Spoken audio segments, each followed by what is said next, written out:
Hello student, now we are going to start the analytical method of the vector addition. There's two methods. First is the triangle law of vector addition and the second is the parallelogram law of vector addition. So we are going to start the first triangle law of vector addition.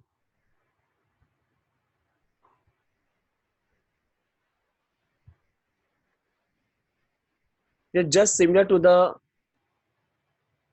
graphical method.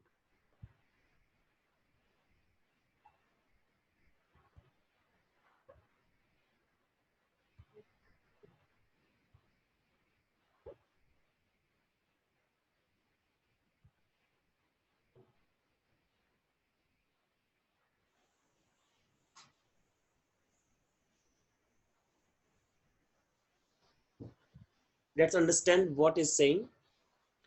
Triangle law of vector addition states that if there's a two vectors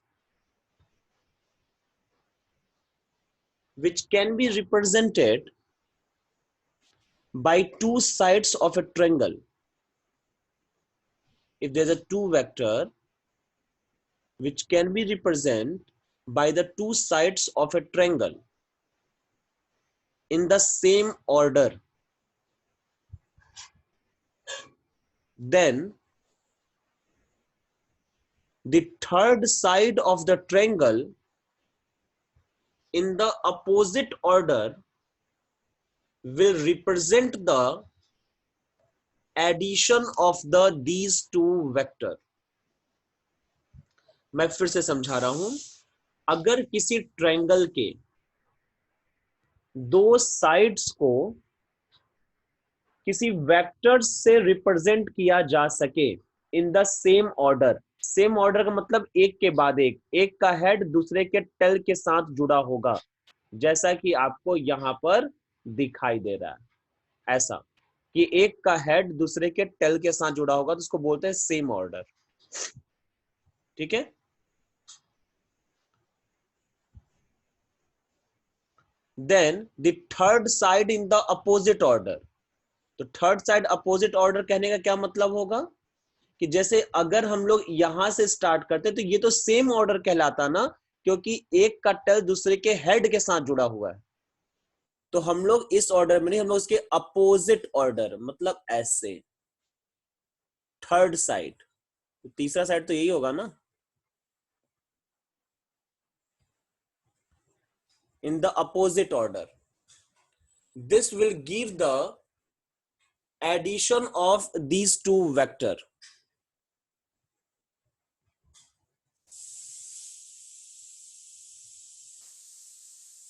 इसको ओ मान लेते हैं, A B. अगर ये P vector है, ये Q vector है, तो ये जो वेक्टर होगा वो इन दोनों के सम को बताएगा. यही बोलता है triangle law of vector addition. मैं फिर से रिपीट कर रहा हूं, इसको याद कर लो. If two vectors can be represented by the two sides of a triangle in the same order, then the third side of the triangle in opposite order will represent the addition of these two vectors. Okay.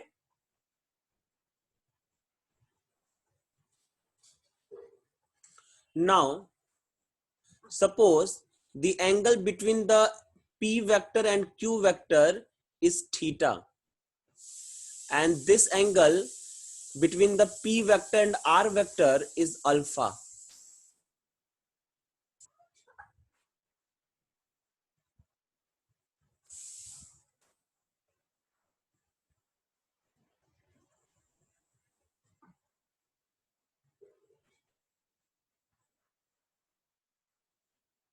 Okay.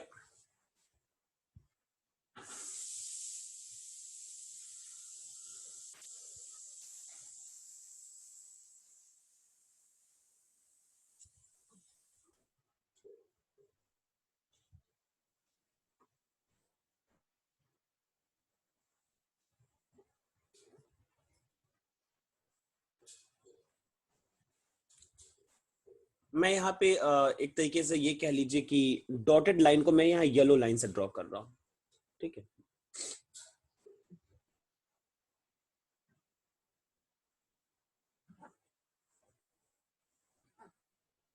ये angle theta,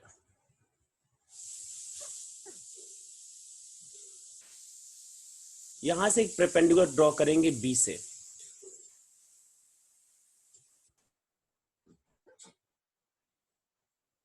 इसका नाम M दे देते हैं, ठीक है। अब देखिए,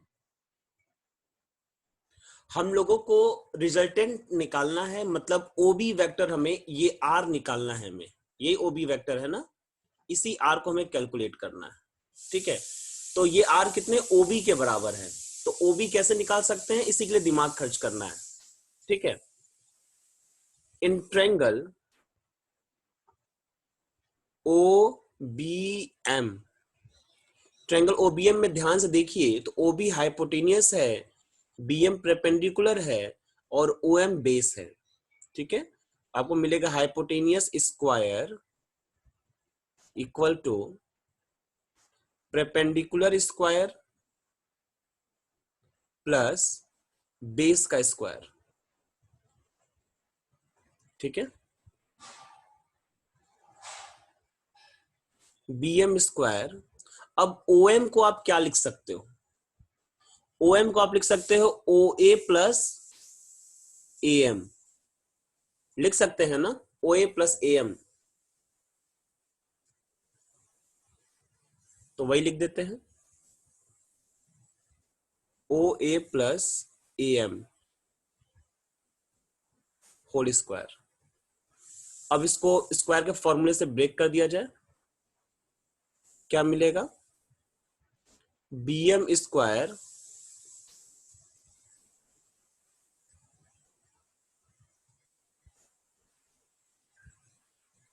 plus O A square plus A M square plus 2 O A M,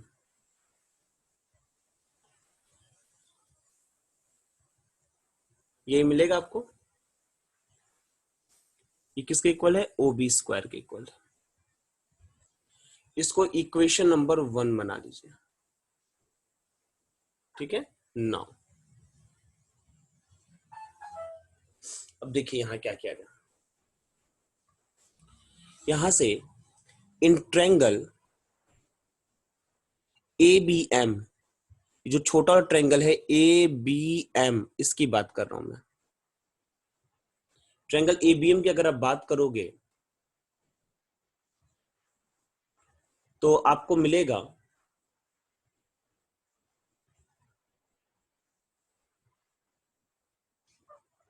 sign theta equal to perpendicular upon hypotenuse, perpendicular है बी एम और हाइपोटेनियस है ए बी। इन शॉर्ट आपको मिलेगा B M equal to A B sine theta, ठीक। ऐसे ही cos theta क्या होगा, बेस अपॉन हाइपोटेनियस, तो बेस है ए एम और हाइपोटेनियस है ए बी, तो आपको मिलेगा यहां से A M equal to A B cos theta. इसको कंबाइनली इक्वेशन नंबर 2 मान लेते हैं।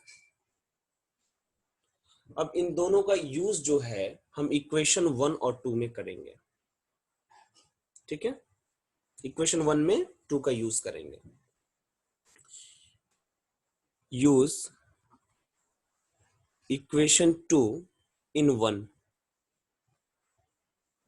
वी गेट, क्या मिलेगा, O B square equal to BM, BM की जगह क्या लिख सकते हैं, ए बी साइन थीटा, तो हो जाएगा A B square sine square theta plus O A square plus A M की जगह पे क्या लिख सकते हैं, ए बी कॉस थीटा, तो हो जाएगा A B square cos square theta plus 2 O A, और ए एम की जगह क्या लिख सकते हैं, ए बी कॉस थीटा। ठीक है, ये वाला टर्म और इस वाले टर्म को एक पास रख करके ए बी स्क्वायर कॉमन ले लेते हैं। ठीक है, तो ये कितना आएगा, O A square plus A B square common ले लिया दोनों में से, तो अंदर बचेगा sine square theta plus cos square theta, और इसकी वैल्यू कितनी होती है, 1।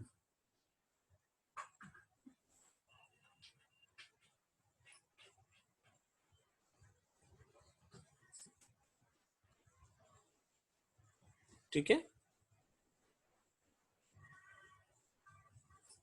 इसकी वैल्यू 1 हो जाती है। एक चीज और, यहां हम लोग पुट करेंगे ओ ए इक्वल टू, जो ओ ए है वो पी वेक्टर को रिप्रेजेंट कर रहा है, तो पी मैग्नीट्यूड तो पी होगा ना, ओ ए की जो लेंथ है वही पी वेक्टर का मैग्नीट्यूड होगा। A B equal to Q और O B equal to R. क्या मिलेगा हमें, R square equal to P square plus Q square, ये तो 1 हो जाएगा ना, ये ब्रैकेट टर्म तो 1 हो जाएगा, तो उसको छोड़ दीजिए, 2 पी क्यू कॉस थीटा। ठीक है,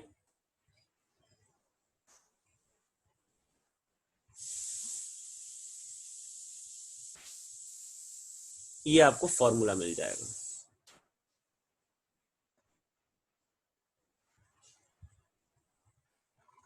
इसको थोड़ा सा मैं किनारे कर देता। इसी चीज को आप चाहे तो ऐसे लिख सकते हैं, मन करे आर की वैल्यू अगर निकालना चाहे तो R equal to under root P का स्क्वायर प्लस क्यू का square plus 2 P Q cos theta. Under root के अंदर अगर आप चाहो तो लिख सकते हो। ठीक है, बट मुझे लगता है कि स्क्वायर वाला याद करना ज्यादा आसान होता है, तो इसको इक्वेशन नंबर 3 मान लेते हैं। ठीक है, तो ये आपने आर की वैल्यू निकाल ली, यानी कि आपने एक तरीके से magnitude of the resultant calculate कर लिया। लेकिन ये तो वेक्टर क्वांटिटी है, तो मैग्नीट्यूड के साथ साथ हमको डायरेक्शन भी कैलकुलेट करना है, और डायरेक्शन क्या है, अल्फा। मैंने बोला था ना कि जो वेक्टर का जो ओरिएंटेशन होता है वही उसका डायरेक्शन होता है, तो इस आर का ओरिएंटेशन कितना है, अल्फा है फ्रॉम द पी वेक्टर। ठीक है, पी वेक्टर से अल्फा एंगल घुमा हुआ है, तो इस अल्फा की वैल्यू हमें कैलकुलेट तो करनी पड़ेगी।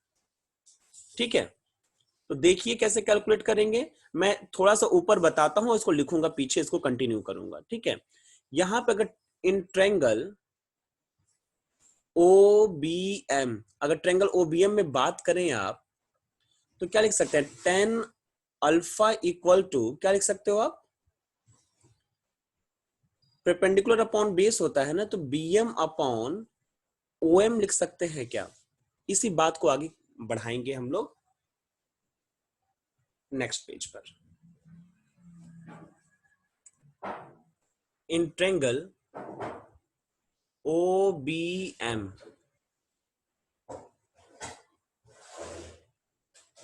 ट्रायंगल, यहां आप लिख सकते हो कैलकुलेशन ऑफ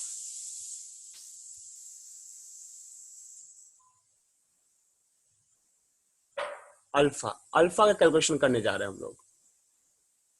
ठीक है, in triangle O B M tan alpha equal to, diagram पे ध्यान दीजिए, B M upon O A, O M आएगा, B M upon O M. और ओ एम को क्या लिख सकते हैं हम लोग, अभी लिखे तो थोड़ी देर पहले, ओ ए प्लस ए एम। तो टेन अल्फा, बी एम की वैल्यू कितने के बराबर है, बी एम ये रहा, ए बी साइन थीटा और A M A B cos theta. और ए बी का मतलब क्या है, ए बी का मतलब क्यू है, तो बी एम हो जाएगा Q sine theta upon O A plus, O A P है, P plus Q cos theta.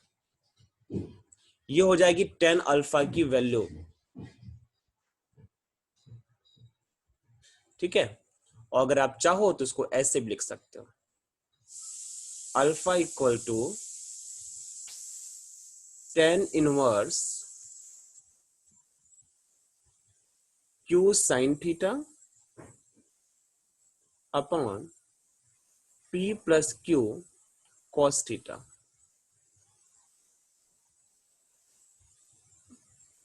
ठीक है, तो ये डायरेक्शन कैलकुलेट हो गया। दोनों चीजों को मिला देंगे तो हमें पूरी की पूरी वेक्टर क्वांटिटी मिल जाएगी। इसको इक्वेशन नंबर 4 बोल देते हैं। लेकिन equation 3 and 4 gives the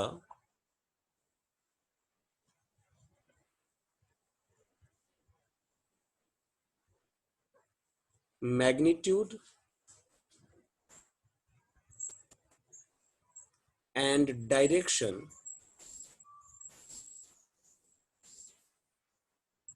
of resultant vector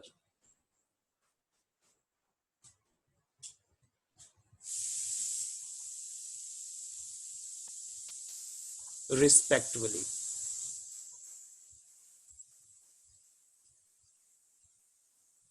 ठीक है, जो 3 है वो मैग्नीट्यूड को रिप्रेजेंट करेगा और जो 4 है वो डायरेक्शन को रिप्रेजेंट करेगा।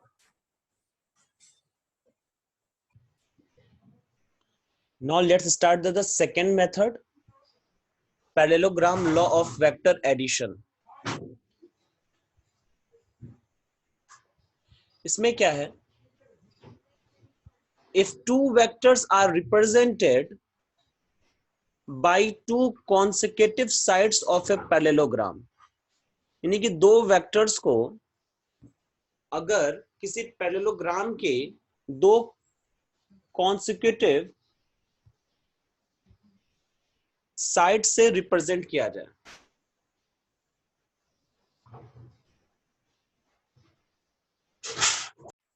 if two vectors are represented by two consecutive sides of a parallelogram, then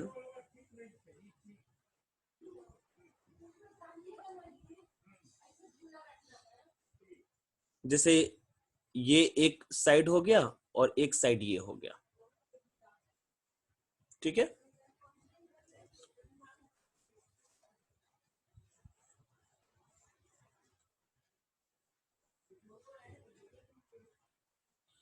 if two vectors are represented by two consecutive या adjacent बोल दीजिए, two adjacent sides of parallelogram, then the diagonal from the common point ये है, इसके diagonal से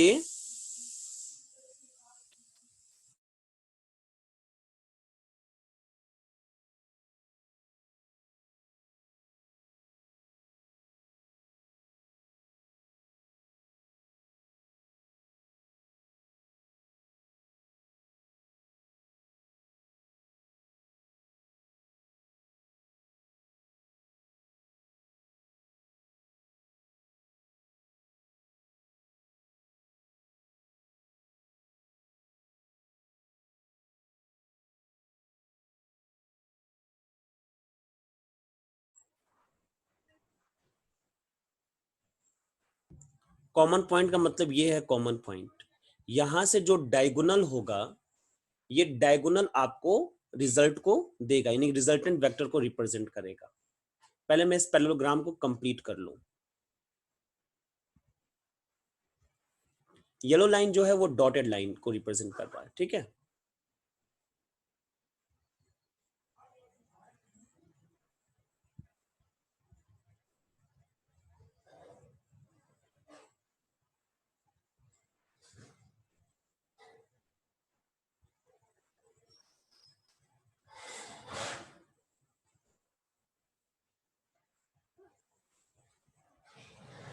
ठीक है, तो ये पैरेललोग्राम कंप्लीट हो गया। और इस कॉमन पॉइंट से जो डायगोनल होगा, ये डायगोनल जो है आपके इन दोनों के रिजल्ट को रिप्रेजेंट करेगा। जैसे कि अगर ये पी वेक्टर है, इसका नाम देते हैं ओ ए बी सी, और ये अगर क्यू वेक्टर है, तो ये जो डायगोनल है इन दोनों के रिजल्ट यानी कि P प्लस क्यू वेक्टर को रिप्रेजेंट करेगा, ठीक है। ये बोलता है पैरेललोग्राम लॉ।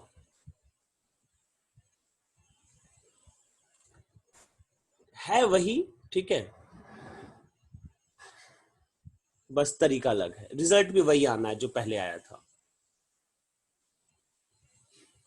देखिए मैं इसको उसी फॉर्म में कन्वर्ट करने की कोशिश कर रहा हूं।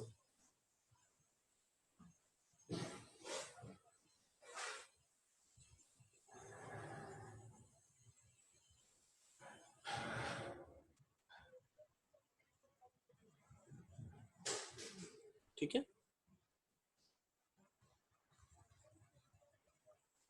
ये m हो जाएगा। देखिए we can write since in parallelogram OABC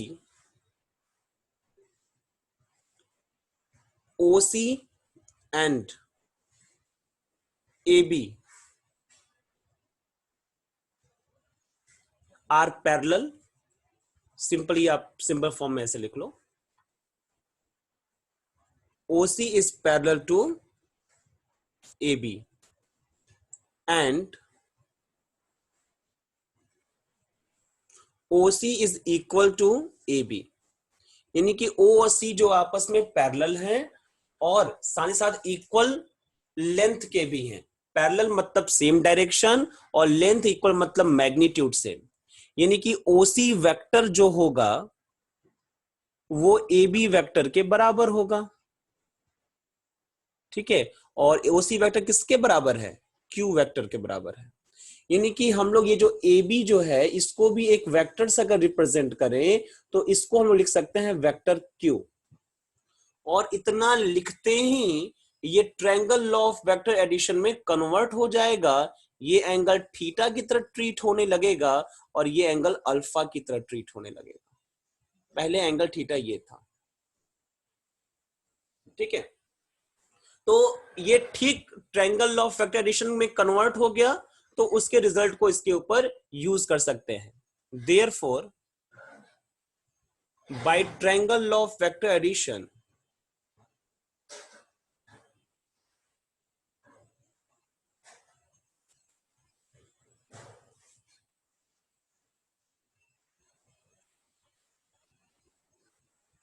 क्या लिख सकते हैं हम लोग?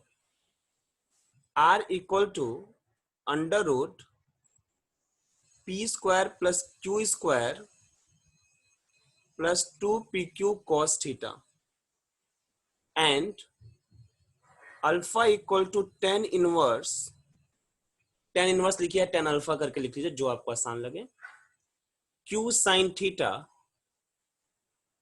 Upon P plus Q cos theta. तो ये उसके रिजल्ट को हम लोग यहां पर यूज कर सकते हैं। तो डायरेक्ट इसको डिराइव करने की कोई जरूरत नहीं है, यहीं से हमारा काम बन जाएगा।